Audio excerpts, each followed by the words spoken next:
Hello प्यारे बच्चों। आज हम 10th क्लास का हमने गद्य खंड तो पहले कर लिया था, अब काव्य खंड करेंगे जो स्टेट टीजीटी पीजीटी दोनों के लिए इम्पोर्टेंट है, क्योंकि 10th क्लास ये इसमें भी पूछ लिया जाता है 6 to 8 वाली में, टीजीटी में, और पीजीटी के लिए तो ये इम्पोर्टेंट है ही है। साथ ही 10th क्लास के बच्चों के लिए भी इम्पोर्टेंट है, क्योंकि वो मैक्सिमम 20 या 25 मिनट में संपूर्ण काव्य खंड देख लेंगे। तो चलो शुरू करते हैं। चैनल पे पहली बार आए तो सब्सक्राइब करें और बाकी वीडियो भी देखते रहें। आज हम काव्यखंड में सूरदास के इसमें पद दिए हुए हैं, तो सूरदास का परिचय देख लेते हैं। सबसे पहले सूरदास भक्ति काल के सगुण भक्ति शाखा के कृष्ण भक्त कवि हैं।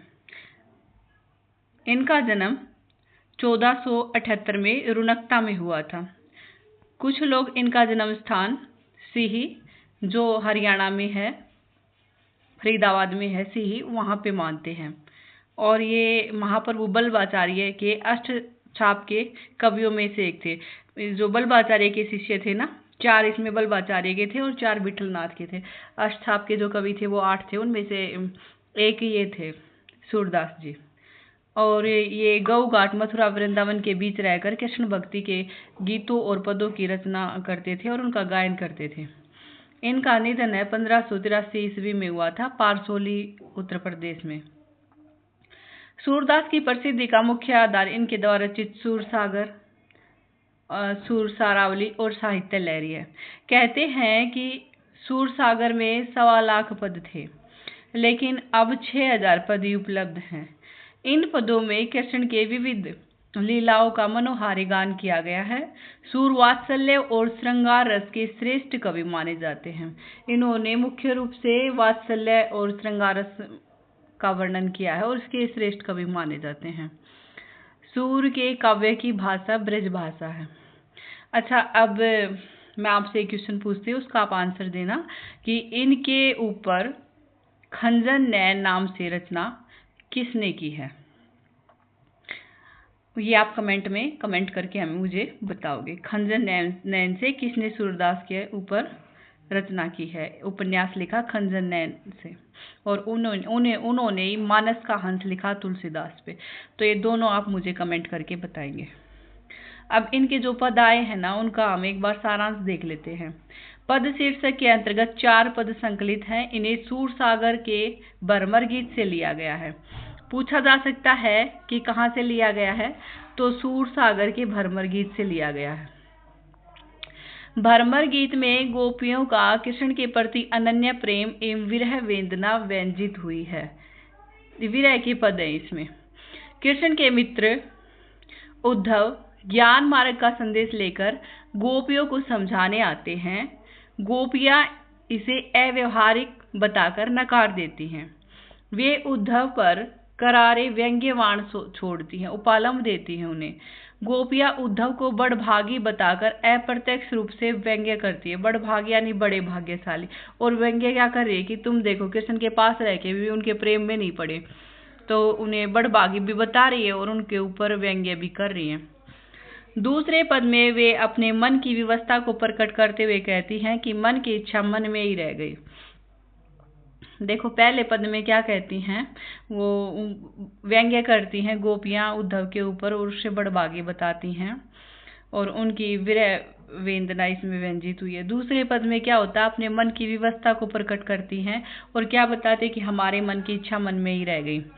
तीसरे पद में संदेश को कड़वी ककड़ी के समान बताकर अग्राह्य बताती हैं। और चौथे पद में उद्धव के माध्यम से कृष्ण को राज धर्म की याद दिलाती हैं।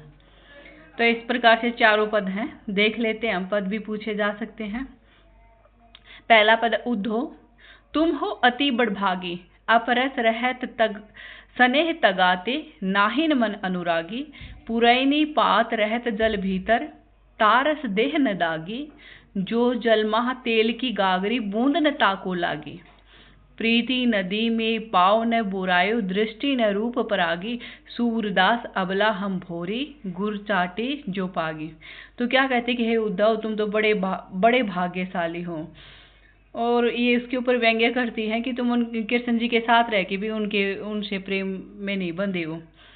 क्या कहती है कि तुम तो उस प्रकार से हो जैसे कमल जो है वो जल के अंदर तो रहता है लेकिन उसके ऊपर से पानी की एक भी बूंद नहीं पड़ती। इस प्रकार से तुम भी श्री कृष्ण के प्रेम से अछूते रह गए। और जिस प्रकार से जल जो तेल लगे हुआ चिकना गड़ा होता ना उसके ऊपर पानी की बूंद नहीं जाती, उसी प्रकार से तुम्हारे ऊपर भी श्री कृष्ण के प्रेम का असर नहीं हुआ। और अपने आप को क्या बताते हैं कि सूरदास अबला हम भोरी गुड़ चाटी जो पागी, कि हम तो उन चींटियों के समान है जो गुड़ को खाने लग जाती हैं तो उसी में वो इस प्रकार से फंस जाती हैं कि उसको खाते खाते उसी में अपने पैरों को नहीं छुड़ा पाती और मर जाती हैं। तो अपने आप को कैसी बता रही हैं, अबला भोली और चींटी के समान बता रही हैं। तो इसमें एक बार देख लेते हैं हम थोड़ा सा कि किस प्रकार से क्वेश्चन हमसे पूछा जाता है। उद्धव कौन है? तो उद्धव कौन है? श्री कृष्ण के एक मित्र हैं। पुरैनी का क्या मतलब? पुरैनी का मतलब कमल है। प्रीति नदी में कौन सा अलंकार है? तो प्रीति रूपी नदी, तो रूपक अलंकार है। अबला कौन है? अबला गोपियां हैं। ठीक है, आगे देखते हैं हम अगला अपना पद। मन की मन ही मांझ रही, कहिए जाइए कौन पे उद्धव, नाही परत कही, अवधि आधार आस आवन की, तन मन विथा सही, अब इन जोग संदेश नी सुनी सुनी, विरहनी विरह दधी, चाहती हुती गुहारी जितहि ते, उतते धार बही, सूरदास अब धीर धरे, क्यों मर ज्यादा न लही। तो इसमें क्या कहती हैं कि हम तो उनके आने की आस में बैठी थी लेकिन उन्होंने खुद ना आके योग का संदेशा भेज दिया। इस संदेश ने तो हमारी विरह रूपी अग्नि को और भी ज्यादा भड़का दिया है। तो इस प्रकार से वो उद्धव से कहती हैं। ये क्वेश्चन भी देख लेते हैं, किसके मन की बात मन में रह गई? तो किसके मन की बात रह गई? गोपियों के मन की बात गोपियों के मन में ही रह गई। अगला है किसने व्यथा सही? तो व्यथा गोपियों ने सही। कैसे व्यथा? श्री कृष्ण भगवान से विरह की व्यथा। विरह नहीं, विरह में कौन सा अलंकार है? तो जहाँ पे एक ही शब्द की दो बार मतलब एक वर्ण की दो बार आवृत्ति होती है ना, जैसे बै की आवृत्ति हो रही है तो वहाँ अनुप्रास अलंकार है। कौन सा संदेश सुनकर विरह की आग धधक उठी? तो योग का संदेश सुनकर। इस पद में कौन सी भाषा है? तो जो इनका सारा काव्य है ना वो ब्रज भाषा में ही है, सूरदास का। हमारे हरिहारिल की रकरी, मन करम वचन नंद नंदन उर, यह दृढ़ करी पकड़ी, जागत सोवत सपन, दिवस निसी यानी दिन और रात, जागते सोते दिन और रात, कहने कहने जकरी, सुनत जोग लागत है ऐसो जो करो ककरी। बोल रही है कि हमारे तो मन में जो नंद के नंदन है वो बस गए हैं, सोते जागते हम तो उन्हीं को पुकारते रहते हैं और अब उन्होंने योग का संदेश भेज दिया जो हमें कड़वी ककड़ी के समान लग रहा है। सू तो व्याधि हमें ले आए, देखी सुनी न करी, यह तो सूर तिन्हें ले सोपो जिनके मन चक्री। कह रहे योग का संदेश उन्हें दो जिनके मन में चक्री है, यानी जिनका मन भटकता रहता। हमारा मन तो श्री कृष्ण के प्रेम में लगा हुआ। गोपियों ने अपनी तुलना हारिल पक्षी से क्यों की है? तो क्योंकि है श्री कृष्ण के प्रति अपने एक निष्ठ प्रेम के कारण हारिल से तुलना की है। नंद नंदन में कौन सा विशेषण है? नंद नंदन विशेषण किसके लिए प्रयोग हुआ? तो ये श्री कृष्ण के लिए प्रयोग हुआ है। गोपिया किसे व्याधि कह रही है? तो योग के ज्ञान को व्याधि कह रही है। अब आगे देख लेते हैं हम, ये क्वेश्चन आप खुद भी देख लेना एक बार। हरी है राजनीति पढ़ियाए, समझे बात कहत मधुकर के, समाचार सब सुनाए, एक अति चतुर होते पहले ही अब गुरु ग्रंथ पढ़ाए, बड़ी बुद्धि जाने जो उनकी जोग संदेशन पठाए, उद्धव भले लोग आगे के पर हित डोलत धाये, अब अपने मन फेर पाही, चल तू जू हेते चुराए, ते क्यों अनीति करे आपुन, जे और अनीति छुड़ाए, राज धर्म तो यह सूर जो प्रजा न जाई सताए। तो इसमें वो क्या कहते हैं कि एक तो वो पहले ही चतुर थे, ऊपर से उन्होंने राजनीति पढ़ ली और ये योग का संदेश भेज दिया। तो इस प्रकार से वो योग के संदेश को नकारते हुए कि हमें नहीं ये संदेश चाहिए, उद्धव को बोलती हैं। तो राजनीति कौन पढ़ाए हैं? तो राजनीति किसने पढ़ ली है? श्री कृष्ण ने। मधुकर शब्द किसके लिए प्रयोग हुआ? तो मधुकर उद्धव के लिए प्रयोग हुआ। गुरु ग्रंथ में कौन सा अलंकार है? तो गय गय की आवृत्ति हुई है, अनुप्रास अलंकार है। राजधर्म की बात कौन कह रहा है? तो ये राजधर्म की बात गोपियां कह रही हैं। योग का संदेश किसने भेजा है? तो ये श्री कृष्ण ने भेजा है। इस प्रकार से हमने देख लिया है। अब अगली उस पे चलते हैं। अगला जो हमारा दिया है, राम लक्ष्मण परशुराम का संवाद है, और किसने लिखा है? तुलसीदास जी ने लिखा है। तो पहले तुलसीदास जी का जीवन परिचय देख लेते हैं। तुलसीदास भक्ति काल की सगुण भक्ति धारा के राम भक्ति शाखा के प्रतिनिधि कवि हैं।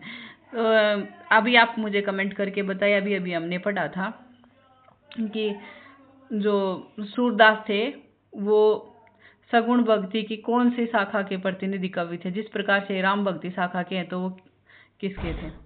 तुलसीदास का जन्म उत्तर प्रदेश के बांदा जिले के राजापुर गांव में 1532 में हुआ था। कब हुआ था? 1532 में। कुछ विद्वान उनका जन्म स्थान सोरो भी मानते हैं। देखो, उनके भी जन्म स्थान दो थे, याद रखना, कोई रुनकता मानता तो कोई सी, और इनका भी कोई राजापुर तो कोई सोरो। माता पिता ने इन्हें बचपन से त्याग दिया था। क्यों त्याग दिया था? क्योंकि जब ये पैदा हुए तो इनके मुंह में दांत थे और ये पैदा होते ही राम बोले थे, इसलिए इनका नाम राम बोला भी बताया जाता है। तो बड़ा विचित्र सा बालक लगा, इसलिए माँ बाप ने बचपन में त्याग दिया था। और इनके गुरु का नाम नरहरि दास है। उनके आश्रम में रहकर इन्होंने विद्या अध्ययन किया। पत्नी की फटकार के कारण जीवन से विरक्त हो गए और शेष जीवन राम भक्ति को समर्पित कर दिया। इसके पीछे एक छोटी सी कहानी है जो मैं आपको बता देती हूँ। पत्नी की फटकार कैसे? इनकी पत्नी थी रत्नावती, वो बहुत सुंदर थी। तो एक बार वो अपने मायके चली जाती है, तो ये रात को नदी पार करके उनको लेने के लिए जाते हैं। तो उनकी सखी जो भी थे भाई बहन, वो हंसी उड़ाते हैं कि ये देखो रात को नदी पार करके आ गए। तो वो इन्हें डांटती है कि ये तुमने मजाक बनवा दिया। तो वहीं से चले जाते, और फिर जब वो बिल्कुल मरने वाली होती है ना, तब ये वापस लौट के आते हैं। तब तक इन्होंने उनका मुंह भी नहीं देखा। और ये वर्णन हमें किस में मिलता है? जो थोड़ी देर पहले मैं आपसे पूछ रही थी ना, वो है अमृतलाल नागर की रचना मानस का हंस, और खंजन नैन भी उन्होंने ही लिखा है। तो मानस के हंस में ये दिखाया गया है कि वो जब आते हैं, तो जब वो मरणोपरांत होती है तो इनके आते वो प्राण त्याग देती है। अब तुलसीदास ने रामचरितमानस की रचना करके अपार प्रसिद्धि प्राप्त की। रामचरितमानस का पाठ देखो आज भी घर घर में कराया जाता है, तो ये इनकी प्रसिद्धि का आधार है। बाकी इन्होंने 12 रचना की थी, जो 6 अवधि में इनकी और 6 ब्रज भाषा में है। तो इनका दोनों भाषाओं पे समान अधिकार था। तुलसीदास ने कवितावली, गीतावली, विनय पत्रिका आदि की रचना भी की है। और इनकी 1623 में काशी में इनका देहांत हो जाता है। देखो 1532 और 1623 डिजिट लगभग सेम है। वहाँ पे 1532 है, तो यहाँ 1623 है। 2 और 3 को उल्टा कर दिया, ऐसे देख लो। अब आगे देखते हैं इनके काव्यांश में यहाँ पे क्या लगा हुआ है। हमारी पाठ्य पुस्तक क्षितिज में संकलित अंश रामचरितमानस के बाल कांड से अवतरित। रामचरितमानस है ना, इसमें 7 कांड है, और ये महाकाव्य है। महाकाव्य की एक पहचान होती है कि इसमें 7 से ज्यादा कांड होते हैं। तो यही एक अपवाद स्वरूप में है कि इसमें सिर्फ 7 कांड है और ये महाकाव्य है। तो इसका पहला कांड है बाल कांड, उसी में से कुछ यहाँ पे प्रतिपाद्य लिया गया है। सीता स्वयंवर के अवसर पर राम जी जब शिव का धनुष तोड़ देते हैं, तो परशुराम का क्रोध 7वें आसमान पे पहुंच जाता है।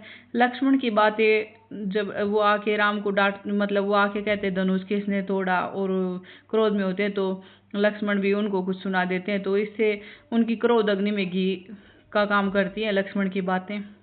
इस काव्यांश में राम, लक्ष्मण और परशुराम के व्यक्तित्व की झांकी मिलती है कि देखो राम कितने शालीन थे और परशुराम गुस्से में दिखाए इसमें, और लक्ष्मण हैं वो थोड़े से चुलबुले से दिखाए हैं जो उनको और गुस्सा दिला रहे हैं।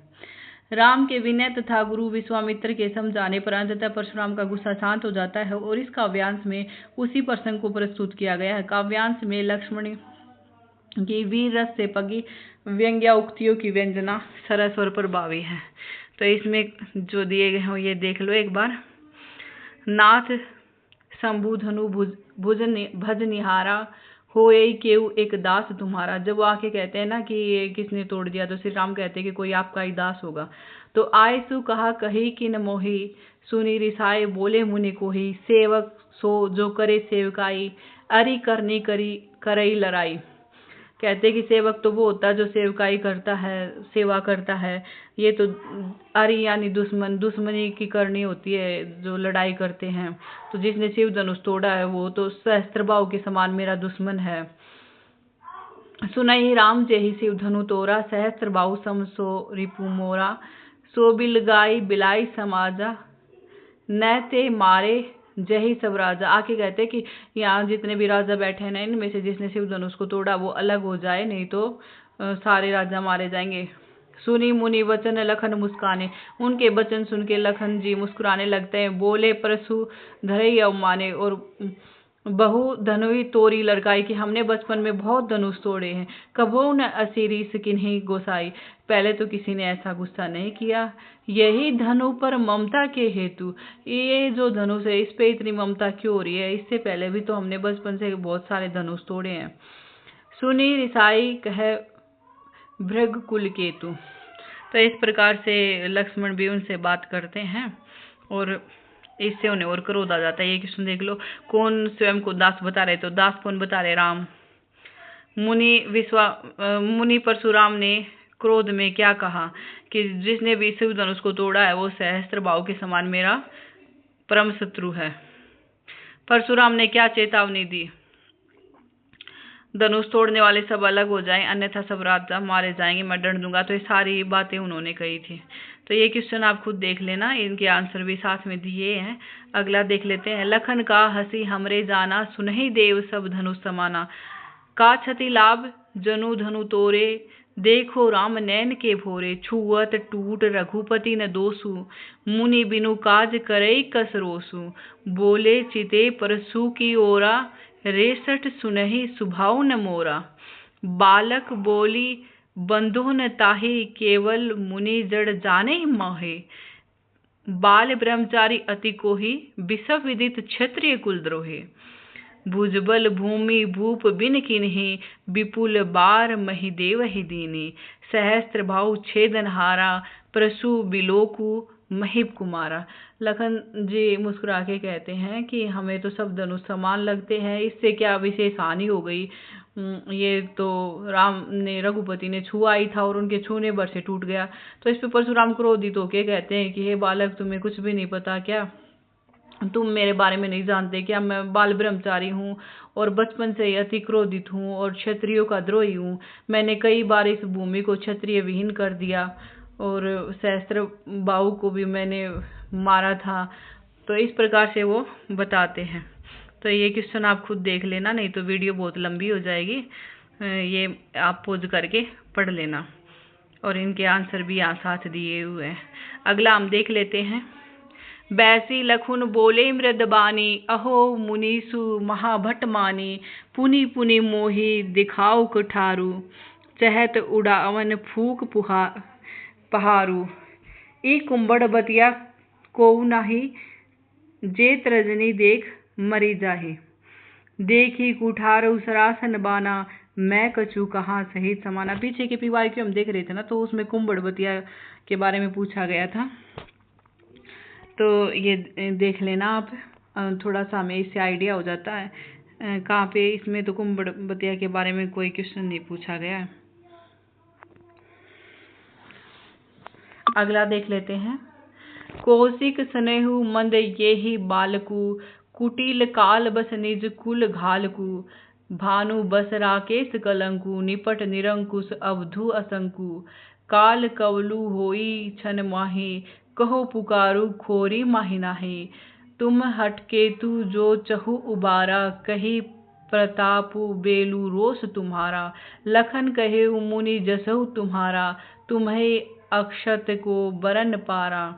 अपने में हूँ तुम आपने करनी, बार अनेक भांति बहु बरनी। नहीं संतोषु ते पुनः कछु कही, जनी रीस रोकी दसहु दुख सहु। वीर बरती तुम धीर अछोबा, गारी देत न पाऊ शोभा। तो ये हमने सारे के सारे इनके देख लिए। अच्छा, एक और बचा है तो ये भी देख लेते हैं। इनमें से कुछ पूछा जाए तो आपको ध्यान रहेगा कि ये कहाँ से लिया गया है। लगभग यही पूछा जाता है कि कौन सी भाषा में, तो ये अवध में है। किससे लिया गया, तो रामचरितमानस से लिया गया है। किसने लिखा था, तुलसीदास ने लिखा था। तो इस प्रकार से तुम्हु तो कालू हाक जनु लावा, बार बार मोहि लागी बोलावा। सुनत लखन के बचन कठोरा, परसु सुधारी धेरउ कर घोरा। अब जनी देई दोसु माही लागू, कटु बादी बालकु बद जोगू।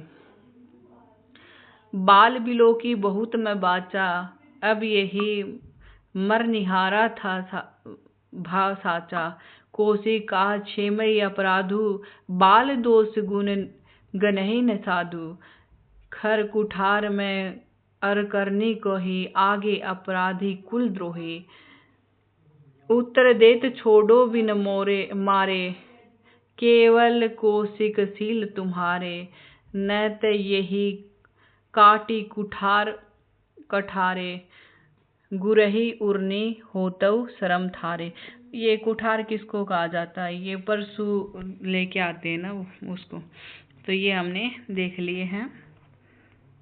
अच्छा, इसमें एक और भी है, ये भी देख लो। कहूँ लखन मुनि सील तुम्हारा, कौन ही जान विदित संसारा। मात पिता उरई भय निके, गुरहु रहा सोचू बड़ जी के।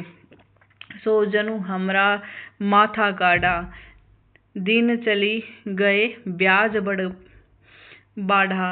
अब आने ही व्यवहारी बोली, तुरंत देव में थैली खोली। सुनी कटु वचन कुठार सुधारा, हाय हाय सब सभा पुकारा। ये हमने देख लिया है। अब हम अगली रचना देखते हैं जो आत्मकथ्य है। ये आत्मकथा नहीं, आत्मकथ्य है। और किसका है ये, तो ये है जयशंकर प्रसाद का। और जयशंकर प्रसाद क्या, छायावाद के 4 स्तंभों में से एक है और उसके प्रवर्तक भी हैं छायावाद के। जयशंकर प्रसाद को हिंदी साहित्य में छायावादी युग का प्रवर्तक माना जाता है। द्विवेदी युग की नीरस कविताओं के प्रत्युत्तर में छायावाद अस्तित्व में आया। इसमें कल्पना, प्रेम, सौंदर्य का चित्रण हुआ है। जयशंकर प्रसाद का जन्म 1889 में वाराणसी में हुआ था। इनकी नियमित पढ़ाई 8वीं कक्षा से आगे नहीं हो पाई। उन्होंने संस्कृत, हिंदी, फारसी का अध्ययन किया। उनका स्वर्गवास 1937 में हो गया। देखो कितनी कम उम्र में इतनी सारी रचना कर गए और इतनी प्रसिद्ध रचना कर गए, ये देखो आप। और जो इनकी नियमित पढ़ाई वो 8वीं तक हुई है। अब देखो 8वीं के बच्चों को कितनी नॉलेज होती है। और इनका एक बार आप पढ़ोगे ना, कामायनी, इतनी श्रेष्ठ काव्य कृति है इनकी। बाकी भी इतने सारे नाटक लिखे हैं, इतने सारे इन्होंने काव्य और कहानियाँ भी लिखी हैं। 3 इनके उपन्यास हैं। तो इतनी रचना इतनी छोटी सी उम्र में करी है इन्होंने। वे बहुमुखी प्रतिभा के धनी थे। इन्होंने छायावादी कविताओं के अतिरिक्त नाटक, उपन्यास और कहानियां भी लिखी। प्रसाद जी द्वारा लिखित महाकाव्य कामायनी उनकी सर्वश्रेष्ठ रचना है। आंसू और लहर उनकी अन्य काव्य कृतियां हैं। इनके प्रसिद्ध नाटक स्कंदगुप्त, चंद्रगुप्त, ध्रुव स्वामिनी आदि हैं। प्रसाद जी ने प्रकृति का भी मनोहारी चित्रण किया है। उन्होंने प्रकृति का मानवीकरण किया है। प्रसाद जी ने खड़ी बोली में काव्य रचना की है और प्रसाद जी को छायावाद का ब्रह्मा कहा जाता है। ये भी आप याद रखेंगे। अब इनकी कविता के बारे में देख लेते जो इन्होंने आत्मकथ्य लिखा है। यह कविता सर्वप्रथम 1932 में हंस पत्रिका के आत्मकथा विशेषांक में छपी थी। प्रसाद जी आत्मकथा लिखने के विरुद्ध थे, पर मित्रों ने जब आत्मकथा लिखने का आग्रह किया तो प्रसाद जी ने कविता लिखी। कवि तत्कालीन वातावरण में अपने जीवन की कथा को व्यर्थ बताते हुए कहता है कि मैं अपनी दुर्बलताओं की कहानी अपने मुंह से कैसे कहूँ, कैसे बताऊं कि मेरा जीवन रीता गड़ा है और मेरे द्वारा बताने पर यह रहस्य न खुल जाए कि तुम मेरी गागर को खाली करने वाले हो। क्या मैं अपनी सरलता की हंसी उड़वाऊं अथवा दूसरों की प्रवंचनाओं को दिखलाऊं? मैं अपनी उन चांदनी रातों की गाथा कैसे सुनाऊं जिसने मुझे हंसने का मौका दिया?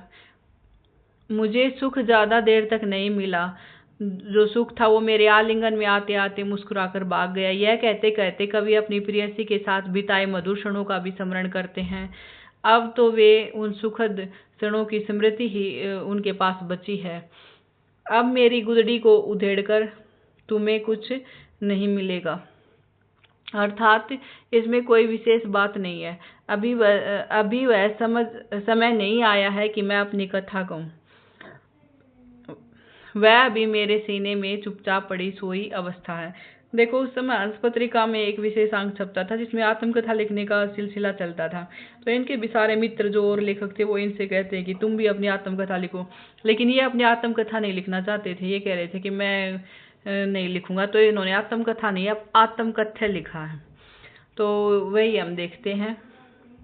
मधुप गुनगुना कर कह जाता कौन कहानी यह अपनी, मुरझाकर गिर रही पत्तियां देखो आज घनी। इस गंभीर अनंत नीलिमा में असंख्य जीवन इतिहास, यह लोग करते ही रहते हैं अपना व्यंग्य मलिन उपहास। तब भी कहते हो कह डालो दुर्बलता अपनी बीती, तुम सुनकर सुख पाओगे देखोगे है गागर रीति।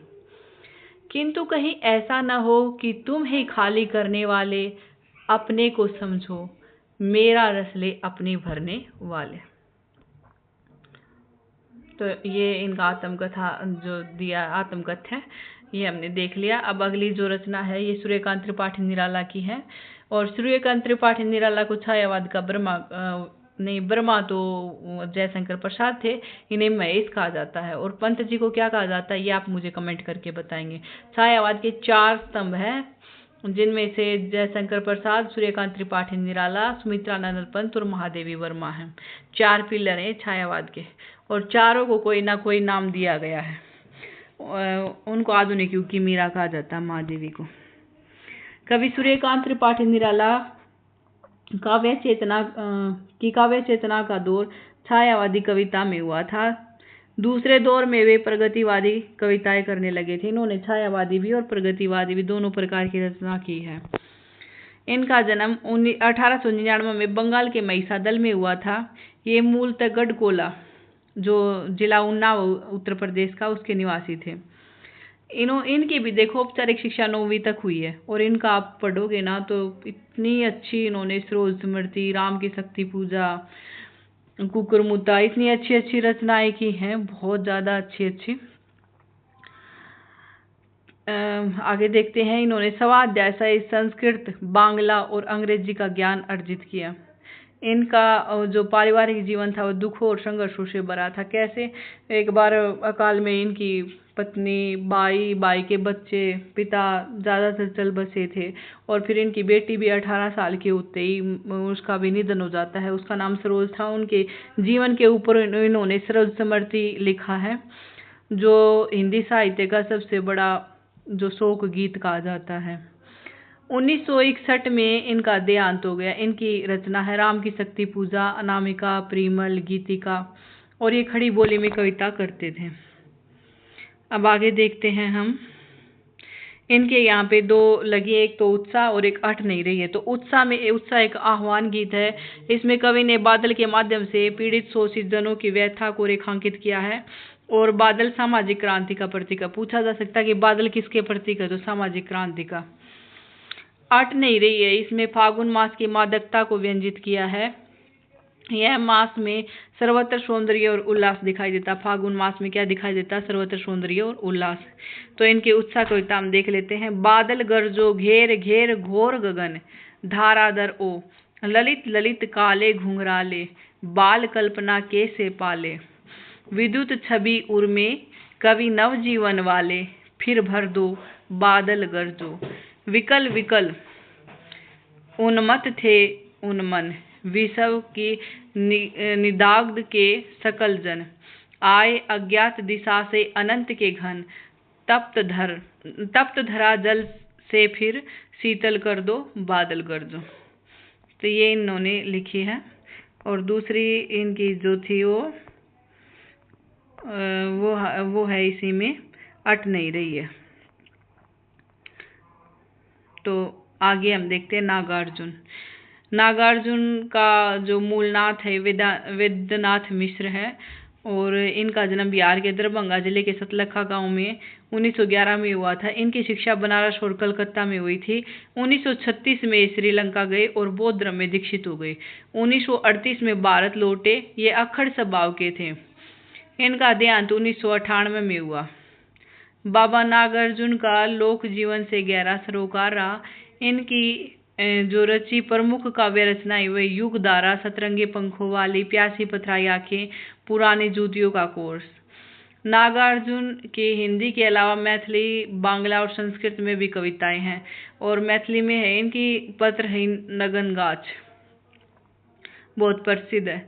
इन्होंने अकाल और उसके बाद भी लिखा था, वो भी बहुत अच्छी कविता। कई दिनों तक चूल्हा रोया चक्की रही उदास।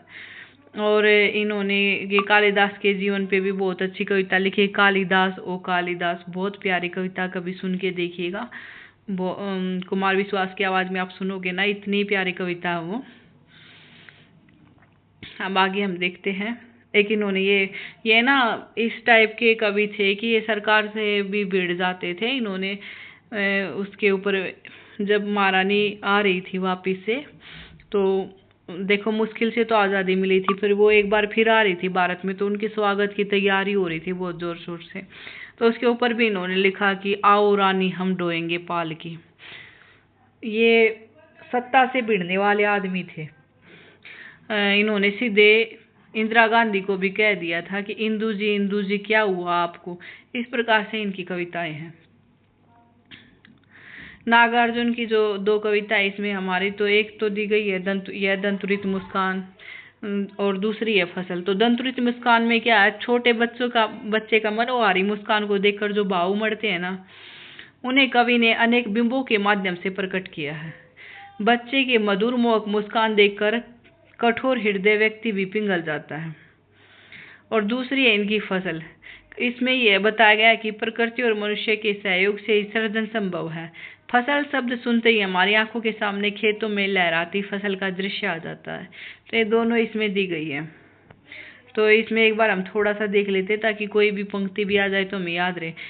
तुम्हारी है दंतुरित मुस्कान मृतक में भी डाल देती जान, धूली धूसर तुम्हारे गात, छोड़कर तालाब मेरी झोपड़ी में खिल रहे जलजात, परस पाकर तुम्हारा ही प्राण पिघल कर जल बन गया होगा कठिन पाषाण, छू गया तुमसे मैं झरने लगे पड़े शेफालिका के फूल, बास था कि बबूल। तो बच्चे की मुस्कान को, ये तो हमारे साथ भी होता है जब थके आ रहे जैसे भी हो, लेकिन अपने बच्चे को देख के उसकी मुस्कुराहट देख के ऐसा लगता है जैसे मृतक में भी जान आ गई हो। तो अपने बच्चे को गात कैसा बता रहे, धूल से भरा हुआ, और कैसा लग रहा है इन्हें जैसे इनकी जो झोपड़ी है उसमें तालाब को छोड़ के उसी में इनकी झोपड़ी में कमल खिल रहा हो। इस प्रकार से ये आप देख लोगे। इसमें आप ये छोटे छोटे क्वेश्चन भी देख सकते हो। आगे हम इनकी फसल भी देख लेते हैं थोड़ी सी। एक के नहीं दो के नहीं ढेर सारी नदियों के पानी का जादू, एक के नहीं दो के नहीं लाख लाख कोटि कोटि हाथों के स्पर्श की गरिमा, एक की नहीं दो की नहीं हजार हजार खेतों की मिट्टी का गुणधर्म। फसल क्या है और तो कुछ नहीं है, वह नदियों के पानी का जादू है, वह हाथों के स्पर्श की महिमा है, भूरी काली संदली मिट्टी का गुणधर्म है, रूपांतर है सूरज की किरणों का, सिमटा हुआ संकोच है हवा की थिरकन का। तो ये इनकी फसल कविता है। अब हम अंतिम अपनी उस पे पहुंच गए रचना पे, जो संगतकार है लिखा है मंगलेश डबराल ने। तो मंगलेश डबराल का जीवन परिचय देख लेते हैं। आधुनिक हिंदी कवियों में प्रमुख कवि मंगलेश डबराल का जन्म 1948 में, देखो आज़ादी के बाद हुआ, टिहरी गढ़वाल के काफलपानी नामक गांव उत्तराखंड में हुआ था। इनकी शिक्षा देहरादून में हुई। इन्होंने कई पत्र पत्रिकाओं का संपादन किया। 1983 में जनसत्ता समाचार का संपादन भी किया और आजकल नेशनल बुक ट्रस्ट से जुड़े हैं। मंगलेश डबराल की 4 जो कविताएं वो प्रकाशित हुई हैं। पहाड़ पर लालटेन, घर का रास्ता, हम जो देखते हैं और आवाज भी एक जगह है। इनकी कविताओं को अंग्रेजी, रूसी, जर्मनी आदि भाषाओं में अनुवाद इनकी कविताओं का हुआ। इनकी कविताओं में सामंती बोध और पूंजीवादी छल छदम दोनों प्रकार का प्रतिकार है। तो कविता का हम प्रतिपाद्य देख लेते हैं। ये संगतकार किस प्रकार से है, जैसे देखो अपने हरियाणा में रागनी वगैरह गाई जाती है तो पीछे से टेक उठाने वाले होते हैं। इसी प्रकार से कोई भी गाता है तो उसके पीछे बोलने वाले जो होते हैं ना, वही संगतकार, उनके बारे में बताया गया है। तो कविता में मुख्य गायक का साथ देने वाले संगतकार की भूमिका को रेखांकित किया गया है। सिनेमा में भी पर्दे के पीछे काम करने वालों की उपेक्षा होती है। देखो हमें सिर्फ जो जितना दिखाया जाता है उतना ही हम देखते हैं, हमें पता नहीं पर्दे के पीछे कितने सारे लोग काम करते हैं, तब जाके कोई भी फिल्म या नाटक सक्सेस बनता है। तो वही पीछे वालों के योगदान के बारे में इन्होंने बताया। नायक की सफलता में अन्य लोगों की भी महत्वपूर्ण भूमिका होती है, पर हम उन्हें उचित महत्व नहीं देते। यहाँ कवि संगतकार के योगदान को महत्व देना चाहते हैं, यही हमें बता रहे हैं। हमारे अंदर संवेदनशीलता का विकास करना चाहते हैं कि हम पीछे वालों के महत्व को भी समझें। जिस प्रकार से कोई गा रहा होता है, उसकी आवाज़ अगर लड़खड़ाने लग जाती है ना, तो नीचे वाले बोलते मतलब उसको हिम्मत बताते कि हम पीछे से अच्छे से गा रहे हैं, तुम घबराओ मत। तो हमें उनके भी योगदान को समझना चाहिए। संगतकार का सामने न आना उसकी कमजोरी नहीं अपितु मानवीयता है। तो यही हमारे अंदर संवेदना का विकास करने के लिए थोड़ा सा हम इसको देख लेते हैं। मुख्य गायक के चट्टान जैसे भारी स्वर का साथ देती वह आवाज सुंदर कमजोर कांपती हुई थी। वह मुख्य गायक का छोटा भाई है या उसका शिष्य है या पैदल चलकर सीखने आने वाला दूर का कोई रिश्तेदार। मुख्य गायक की गरज में वह अपनी गूंज मिलाता आया है। प्राचीन काल से गायक जब अंतरे की जटिल तानों के जंगल में खो चुका होता है या अपने ही सरगम को लांद कर चला जाता है भटकता हुआ एक अनहद में, तब संगतकार ही स्थाई को संभालते रहता है, जैसे समेटता हो मुख्य गायक का पीछे छूटा हुआ सामान, जैसे उसे याद दिलाता उसका बचपन जब वह नौ सीखा था। तो इस प्रकार से हमने सारे जो काव्य खंड था वो देख लिया है। अगर वीडियो पसंद आई है तो इसको लाइक करें, शेयर करें, सब्सक्राइब करें। Thank you for watching.